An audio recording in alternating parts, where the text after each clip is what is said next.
গুরুদেব আপনার মুখ থেকে সবকিছু জানতে চাইছেন যে আপনি সেদিন ঠিক কি করেছিলেন। তাছাড়া মাও কইল গুরুদেবকে একটা প্রণাম করতে। দেখো, এই লোক দেখানো ভক্তিতে আমি বিশ্বাস করি না।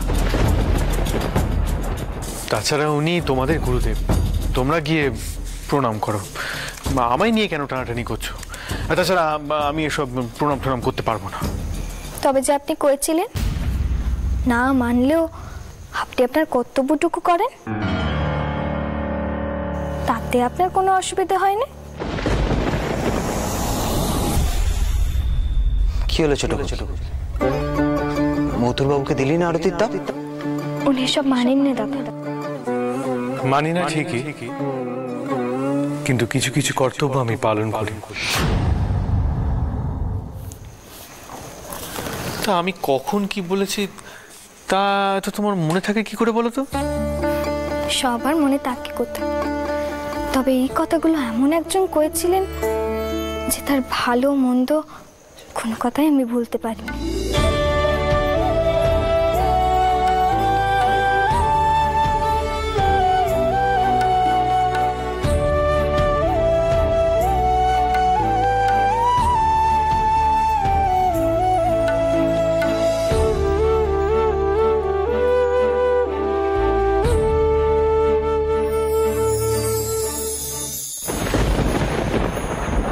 নিন গুরুদেব, এবার শুরু করুন। মা, উমা আয়। আচ্ছা, মতুর কোথায়? সে এলো নি? তিনি আসছেন বোধহয়।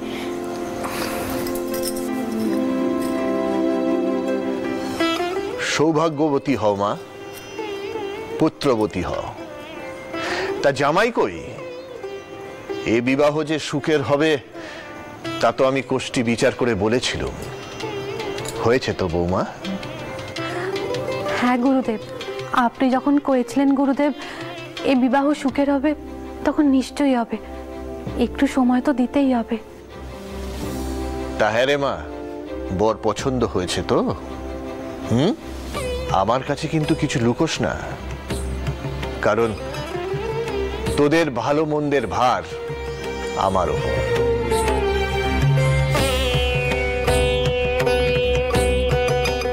তাই সত্যি করে বলতো, তোর মনে কোনো খেদ নেই তো?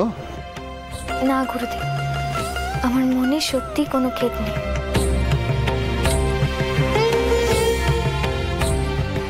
উনি একটিবারের জন্য আমাকে অসম্মান করেননি।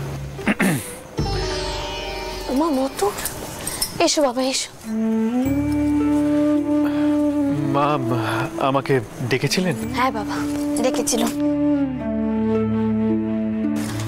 বলি বাবা, তোমার প্রায়শ্চিত্তে কেন আপত্তি? তুমি তেনাদের কি করেছো সেসব কথা পরিষ্কার করে গুরুদেবকে কও। গুরুদেব তোমার মুখ থেকে এসব কথা শুনতে চান। মা, আমি তো যা বলার পরিষ্কার সবার সামনেই বলেছি। আমার স্ত্রী রাগ করে গৃহত্যাগ করেছিলেন বলে তাকে প্রায়শ্চিত্ত করতে হবে, এটা আমি মানি না। এই প্রায়শ্চিত্তের কোনো কারণ নেই। তাকে সরাসরি অপমান করা হয়, আর তা আমি সহ্য করব না। বুঝলাম, গোলটা এবার কোথায় বেঁধেছে। বৌমা, চন্দর যেমন চিরদিন তোমার সম্মানটাকেই বড় করে দেখেছে, তেমনি তোমাদের জামাইও।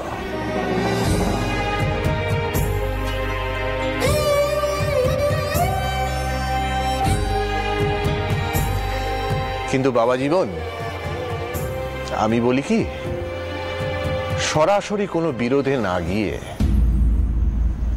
কোনো আপোষ আলোচনার মধ্যে দিয়ে সবকিছু মিটে যাওয়াই ভালো। যদি বলো তর্কালঙ্কার মশাইয়ের সঙ্গে আমি কথা বলবো, উনি নিশ্চয়ই কোনো বিধান দেবেন।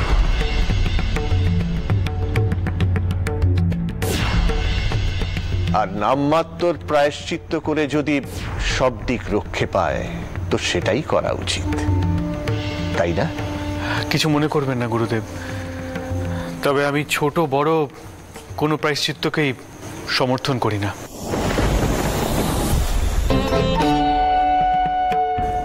নতুন বিধান দিলেও তাতে হয়তো শরীরের কষ্টটা একটু কমবে, কিন্তু অপমানের জ্বালাটা একই রকম থেকে যাবে।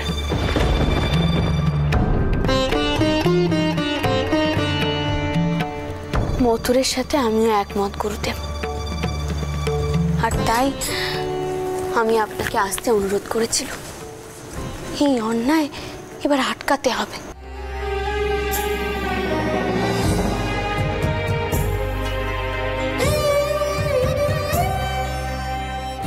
এখন ঘরোয়া বিষয়ে ওই বাউন সমাজ নাক গলিয়ে বিধান দিচ্ছে, তাকে ঠিক গুরুদেব। গুরুদেব, গুরুদেব আপনি একটা কিছু করুন। এভাবে পুজো পার্বণ বন্ধ হয়ে গেলে যে আমাদের নরকবাস হবে গুরুদেব। শিষ্যের নরকবাস হলে যে গুরুরও নরকেই ঠাঁই হয় বড় বৌমা। তোমরা নারায়ণ পুজোর আয়োজন করো, আমি দেখছি কি করা যায়। আর হ্যাঁ, এই পুজোতে এখানকার সমস্ত ব্রাহ্মণ পণ্ডিতদের আমন্ত্রণ করো।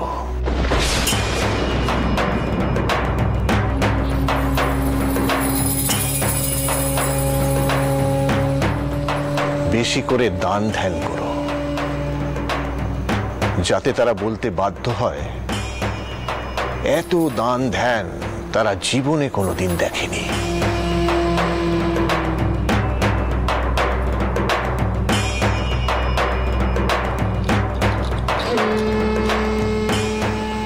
কর্তব্যে কোনো ত্রুটি রেখো না বৌমা। আপনি যেমনটা কইছেন তেমনই হবে গুরুদেব।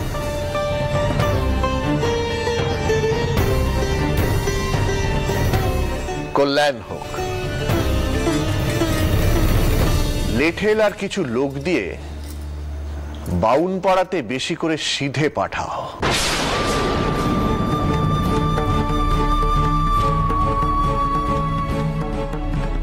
হাজারক বাউন তো বটে।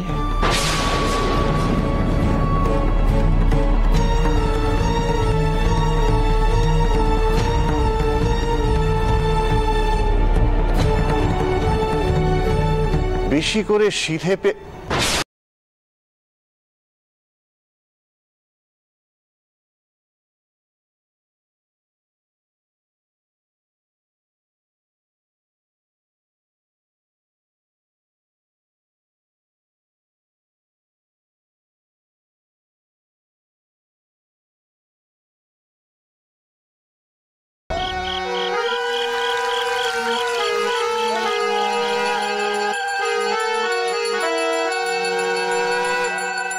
দেখো দেখো অপরূপ মনোহর, দেখো দেখো অপরূপ মনোহর। এ ভব সংসার মাঝে হেন কভু নাহি দেখি, এ ভব সংসার মাঝে হেন কভু নাহি দেখি, রূপে যেন করে। এখানকার সমস্ত ব্রাহ্মণ পণ্ডিতদের আমন্ত্রণ করো। বাউন পাড়াতে বেশি করে সিধে পাঠাও।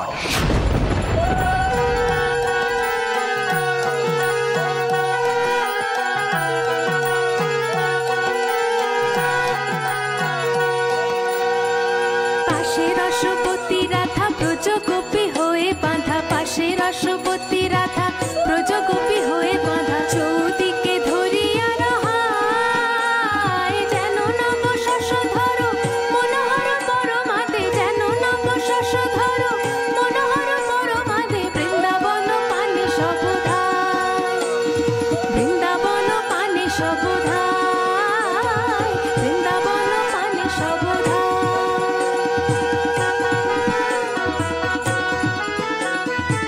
বৌমা, ছোট কুকি আর জামাইকে বলো ভোপালকে নিয়ে আসতে। আগে আমি এখনই যাচ্ছি।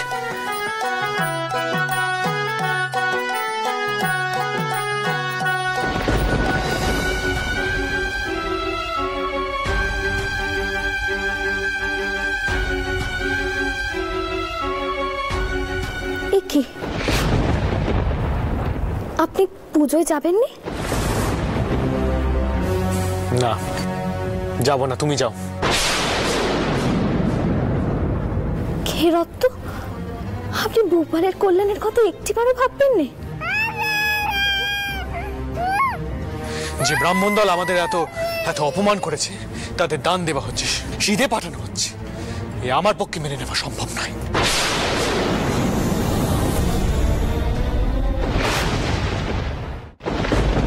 তুমি যাও, তোমার ছেলের কল্যাণের জন্য যদি পূজাতে বসতে হয় বসো, আমাকে বলো না, আমি যেতে পারবো না। আর দয়া করে আমাকে পিড়াপিড়ি করো না।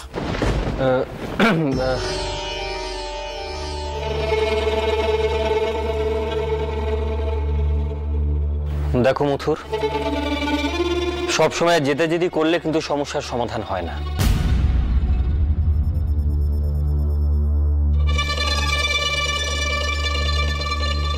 গুরুদেব যখন বলেছেন দান পাঠাতে, তার মানে নিশ্চয়ই কোনো একটা কারণ আছে, তাই না? দেখুন আটামশাই, আমার পক্ষে গুরুদেবের ওই সিদ্ধান্ত মেনে নেওয়া সম্ভব হচ্ছে না।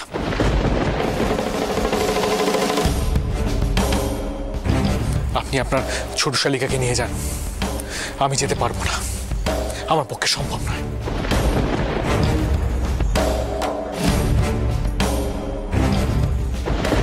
তা দয়া করে আমাকে জোর করবেন না। তোমাদের যা ইচ্ছা হয় তোমরা সেটা করো। আজকে ভূপালের নামে পুজো, আমি ওকে নিয়ে যাচ্ছি, ব্যাস।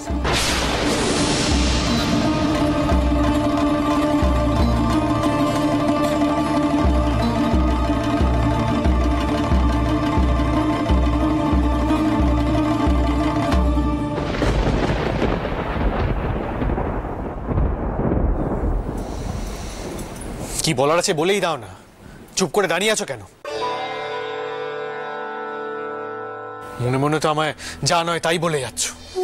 তবে তুমি খুব ভালো করেই জানো জগদম্বা, অন্যায় আমি সহ্য করতে পারি না, এই আমি কিছুতেই মেনে নেব না। আমি তো আপনাকে কিছুই কইছি না, আর আমি কইলে আপনি আমার কথা শুনবেনই বা কেন? তো কি চাও তুমি? হ্যাঁ, পুজোর জায়গায় যাবো তাই তো? বেশ, চলো চলো তাহলে যাবো। সবসময় তোমার জেদকেই তুমি বজায় রাখবে, অন্যের দিকটা তো ভাবার চেষ্টাই করবে না তুমি, তোমার প্রয়োজনই নেই। চলো তাহলে। এমন এর আগে আমার জীবনে কখনো হয়নি, আমি দেখেছি সবসময় তোমার জেদের আগে আমাকে ঝুঁকতে হয়। তাই দাঁড়িয়ে রইলে যে, চলো চলো, এখনই সব। সেই দিকের এমন জেদ ছিল না, তাই না?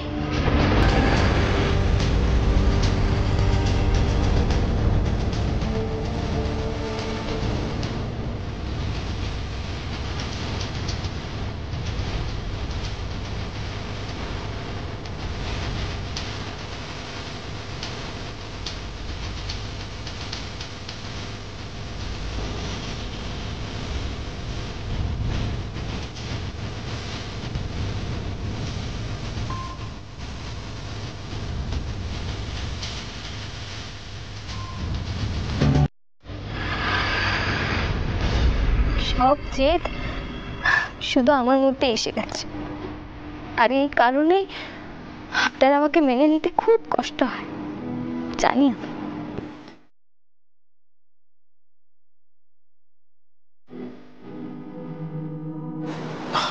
আমি তো তোমাকে আগেই বলেছি আমার একটু সময় লাগবে,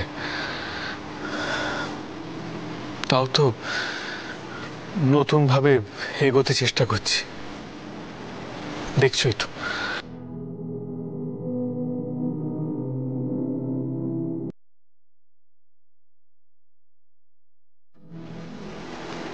সবসময় কেন নিজেকে করুণার সঙ্গে তুলনা করো বলো তো? সে তো তোমার প্রতিপক্ষ নয়, সে তোমার দিদি ছিল। তুলনা আমি করি নাকি আপনি করেন মনে মনে? শুধু মুখে ইদানিং আপনি কিছু করেন।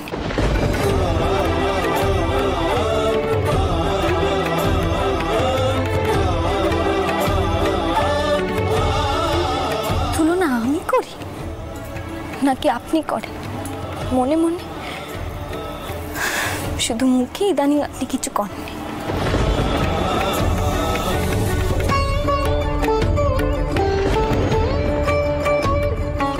এই যে চটকুকি, মথুর কোথায়? হ্যাঁ, তোমরা কি শুরু করেছো বলো দেখি? ওখানে সব কোলে বসে আছেন, আর গুরুদেব কি ভাবছেন? মথুর এসব কি কথা কইছে বলো দেখি? মা, বর্জামাই দাদা কইলেন যে মথুর, কি হয়েছে বলো তো? তোমার কি হয়েছে? তুমি নাকি পুজোতে আসতে চাইছো না, আমাকে বড় জামাই কইলো, আর গুরুদেবের ব্যবহার নাকি তোমার পছন্দ হয়নি। কিন্তু বাবা, এখন এই সময় তোমার মনে এইসব কথা উঠছে কেন? আচ্ছা মা, উনি কি ওনার ইচ্ছে অনিচ্ছে মতামত কিছুই প্রকাশ করতে পারবেন?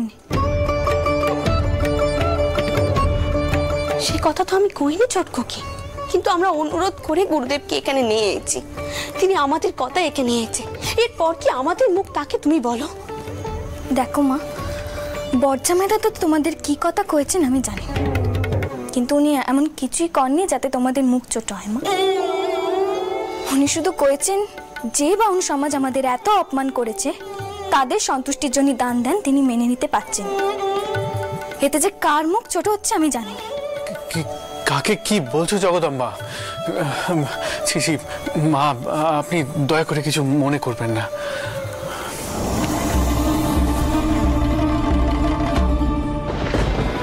মা, আমি ক্ষমা চাইছি। জগদম্বা নিশ্চয়ই কিছু চিন্তা করছে, তাই জন্য হয়তো এসব বলে ফেলেছে। ও তো এমন কথা বলে না, আমারই আগে আসা উচিত ছিল। আসলে আপনি তো জানেন আমার মনে নানা রকম প্রশ্ন জাগে। মথুর, আমি আজ খুব খুশি হয়েছি বাবা, খুব খুশি হয়েছি। আজকে মথুর তোমার সম্মুখে চটকুকি তোমার ওই কথা কয়েছে। মেয়েদের জীবনে তার স্বামী তো সব বলো, আর যদি আমার সম্মুখে তোমার বাবা মশাইয়ের দিকে কেউ আঙুল তোলে আমি কি চুপ করে থাকবো? থাকবো না তো। তোমরা যে একদিনের সংসার ধর্মের আসল অর্থখানা বুঝেছ, এটা জেনেই আমার খুব ভালো লাগছে মতো, খুব ভালো লাগছে। হ্যাঁ বাবা,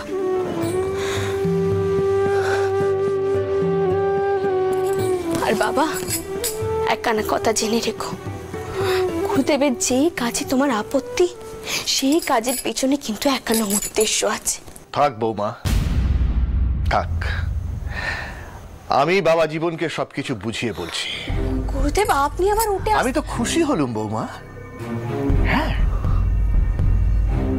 কেউ অন্তত আমার এই অদ্ভুত সিদ্ধান্ত নিয়ে প্রশ্ন তুলল।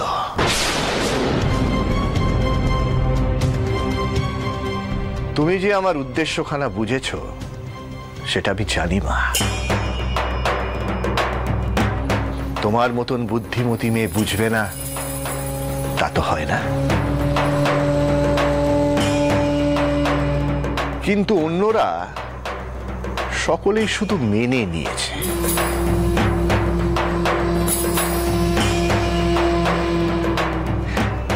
হ্যাঁ বাবা মথুরাম, আমি সত্যি একটা অদ্ভুত সিদ্ধান্ত নিয়েছি। যারা কিনা তোমাকে এত অপমান করলো আমি তাদেরই দান পাঠাতে বললাম। আর শুধু তাই নয়, বৌমাকে বললাম দানের পরিমাণ বৃদ্ধি করতে। অবাক তো হওয়ারই কথা। কি জানো বাবা, ব্রাহ্মণ সমাজ শাস্ত্র পাঠ করছে বটে, কিন্তু রিপু দমন করতে পারিনি। আর আমি শুধু সেই সুযোগটাই নিচ্ছি।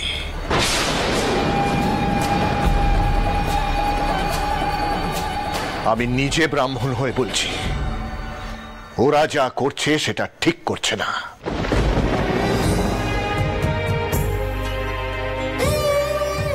কিন্তু এই কথাটাই ওদের মুখের ওপর বললে ওরা সেটা মেনে নেবে না, উল্টে বিরোধিতা করবে।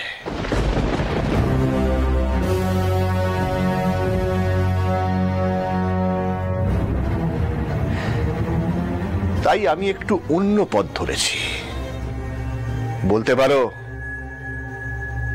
বাঁকা পথ।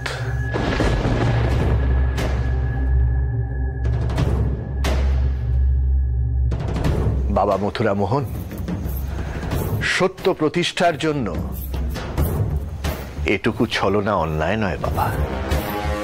মাফ করবেন, ঠিক বুঝলাম না। বুঝবে বই কি, সব বুঝবে। আর কিছুক্ষণ পরেই যখন দলে দলে ব্রাহ্মণরা এসে এই জানবাজারের উঠোনে উপস্থিত হবে, তখন সব বুঝবে।